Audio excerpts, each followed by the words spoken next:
Marico! Mi mamá, weón. Mi mamá.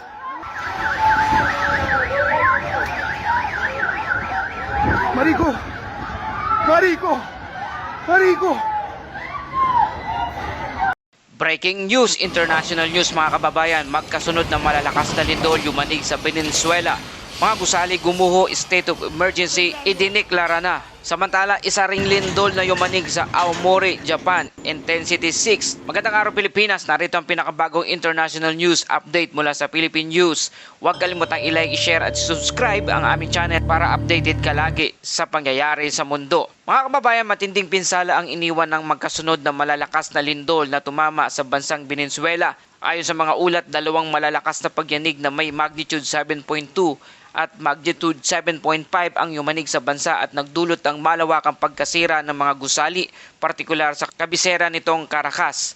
Makikita sa mga larawan at video ang mga rescue team habang naghahalughog sa mga gumuguhong istruktura upang hanapin ang mga posibleng nakaligtas na naipit sa ilalim ng mga debris. Dahil sa lakas ng pagyanig, libo-libong residente ang napilitang lumikas at magtungo sa mga bukas na lugar habang nagpapatuloy ang panganib mula sa mga aftershocks. Ayon sa mga otoridad, umabot na sa hindi bababa 20 aftershocks ang naitala matapos ang pangunahing lindol.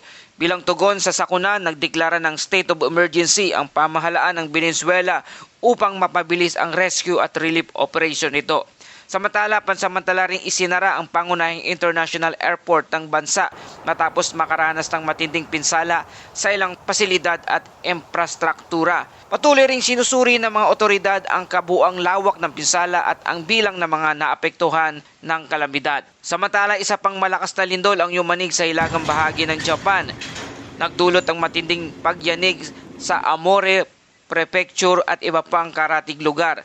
Ayon sa mga ulat, naitala ang lindol na may magnitude 6.9 sa baybayin ng hilagang silangan ng Japan.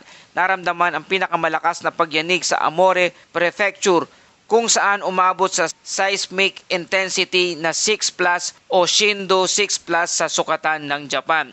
Naramdaman din ang malalakas na pagyanig sa iba't ibang lungsod kabilang ang Hachinohe at ilang bahagi ng Iwate Prefecture gaya ng Morioka. Ayon sa Japan Meteorological Agency, walang inaasahang tsunami damage bagamat may bahagyang pagbabago sa antas ng dagat na naobserbahan matapos ang lindol.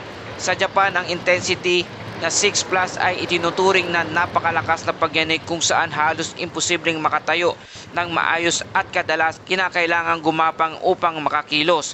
Bilang pag-iingat, pansamantalang sinuspinde ang ilang serbisyo ng tren kabilang ang bahagi ng Tohoku Shinkansen habang isinasagawa ang inspeksyon sa mga infrastruktura. Mga ilang expressway rin ang pansamantalang isinara para sa pagsusuri. Samantala, walang naiulat na abnormalidad sa mga nuclear facilities sa rehiyon ayon sa mga otoridad.